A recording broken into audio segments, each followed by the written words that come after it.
What's going on, everybody? Welcome to another edition of Acts of Creation.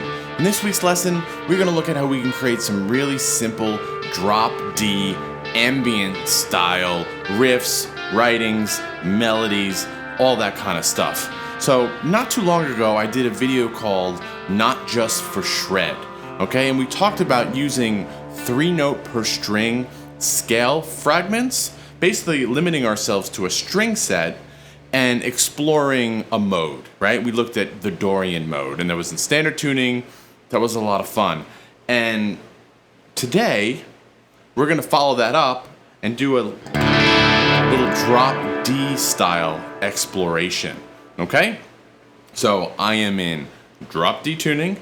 Down in the description below, you guys can find a link for the tabs and the fragments that we are going to use. So the core idea of this is to basically limit ourselves to a string set using the fragments based off of basically our 3-note per string scale patterns, right? We're gonna be in D minor, okay? And for those of you who are familiar with your keys, that's the same thing as F major. They come from the same key family, okay? So let's quickly look at those scale fragments, and then we'll start talking about different ways we can use, okay? So we have F is right here, right? 3rd fret D string, okay? Now the scale fragments are such. We're gonna start out with basically whole steps patterns, right? 3-5-7, 3-5-7.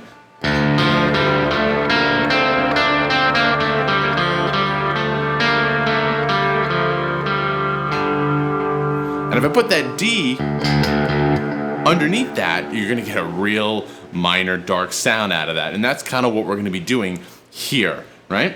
So you have 3-5-7, 3-5-7. Next fragment moving up is 5-7-8, 5-7-9. Okay, this would be your Dorian pattern.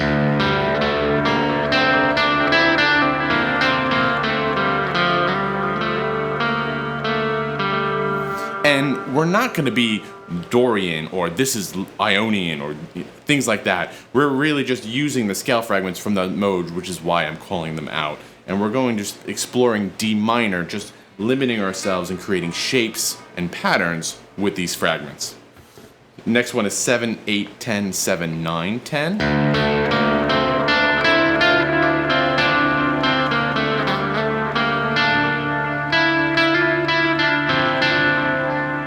Okay, next one is 8, that would be Phrygian, by the way. Next one is 8, 10, 12, 9, 10, 12.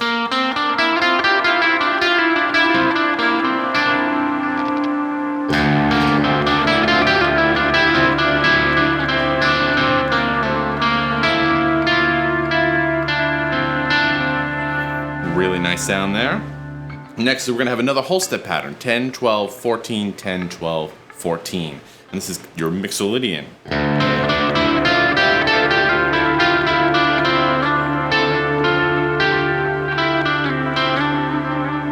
And again, I just want to reiterate, I know I'm calling out these mode names. That doesn't mean we're playing in Mixolydian or playing in Phrygian. These are just the modes that these fragments come from, right? So you can actually take that and apply them and try to remember that this pattern never changes.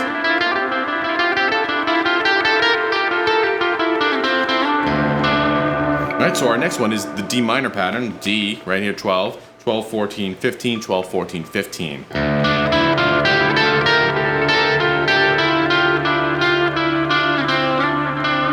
And what's cool about this is a minor scale pattern, and it doesn't matter where you are on the guitar, finger-wise, it's 1, 3, 4, 1, 3, 4, or whole step, half step, whole step, half step.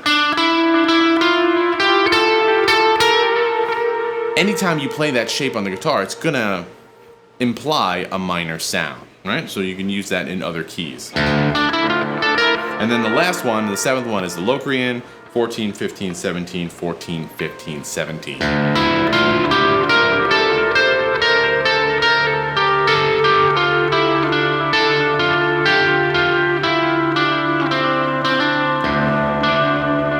Okay, so hopefully you can hear that already. We can really come up with some cool melodies, patterns, new chord shapes, right? We're just kind of exploring the sound of nice ambient D minor. Okay, so you have your scale fragments.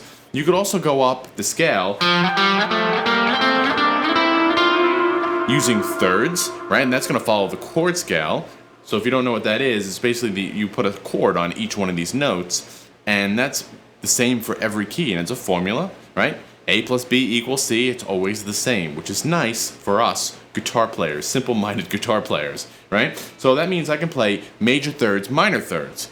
So if I'm on F, first one's major, there's my major third, right? A little short diagonal chord, 3, 2.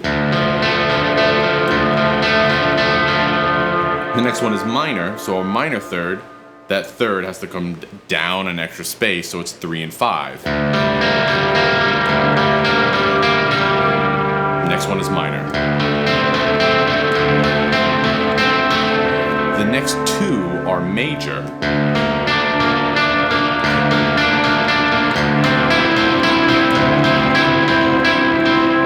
The next two would be minor.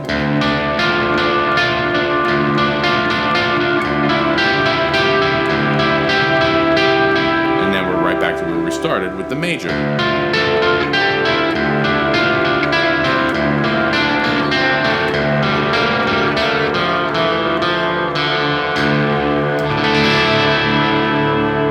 Right? And that's a great place to start because you really get a nice D minor sound all over that and get some really nice cross stringing going on. But at the same time, we're kind of learning that chord scale in the order that those chords come into, right?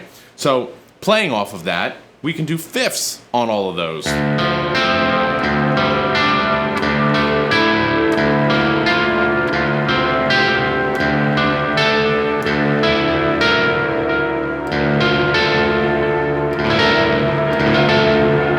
that last one is a tritone. Happens naturally in every scale in one place, and it happens to be right there, 2 and 3. It's basically a power chord down, right? So you can notice that the fifths, the power chords, they have a much more open sound, right? It's a little bit of a larger interval, and you don't get the chord quality you get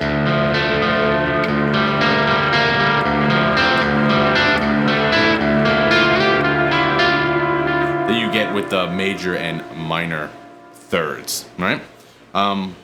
Another one of my favorites is cross string like seconds, major seconds, right? And what I mean by that is if I play, I'm just gonna pick here 3 to 5. Those notes are right next to each other. They're a whole step or a second apart from each other,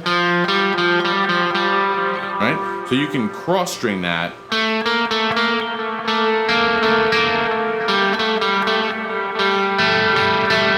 like that, and you get this shape, 5 and 2. Which would be a whole step, or you get 7 and 3, which would be a little more tense, right? A little more dissonant because it's a half step, right? So.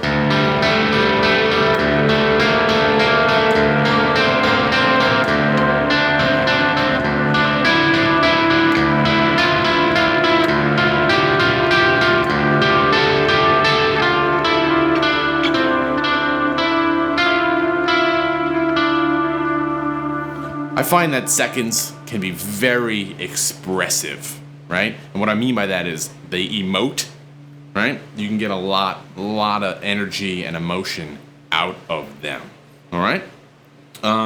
What else can we do? You can go up in any interval you want through these. You can go up in fourths.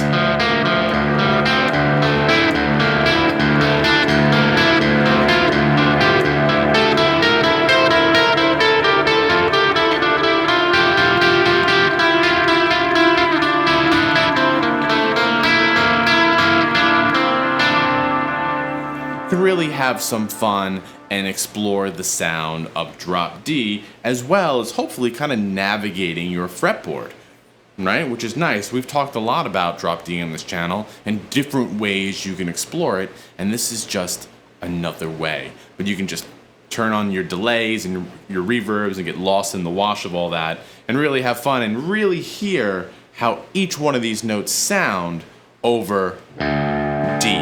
Right? And that's one of the best parts about drop D. You just hit that low string open and play over it, and you can really hear what each note feels and sounds like, you know? The 7th fret right here on the G string, that's my octave.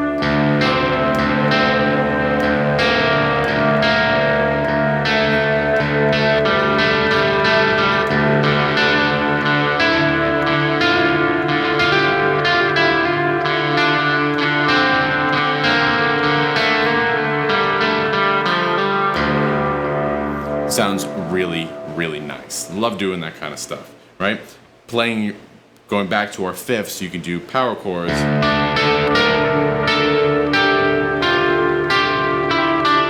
Right? Take one of those fragments and explore each one of those shapes that you get within it, right? So for example, if I'm in 12th position, I have 12, 14, 15, 12, 14, 15, right? So I can play 12 and 14. I can play 12 and 15. I can play 12 and 12. Well, I can do that for every single note. 14 and 12, 14 and 15, 14, 14, 15, and then 15 and 12, 15, 14, 15, 15, right?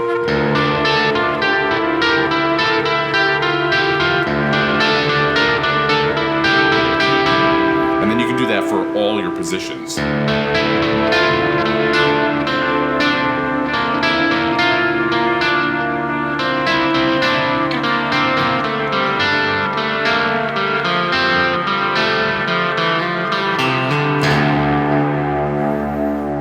You can just get, spend a good amount of your practice time improvising and searching out these ideas in a very limited capacity, right? Limitation exercises are extremely beneficial for many aspects of our guitar playing, and this is a nice, simple way to do it, and you can easily transpose it to a different string set and do the same thing, right?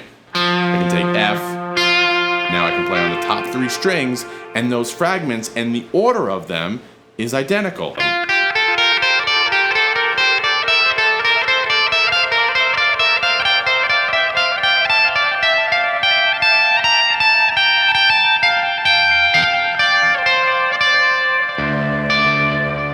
Really nice way to explore your drop D tuning. And there you guys go. Ambient style drop D chord melody exploration.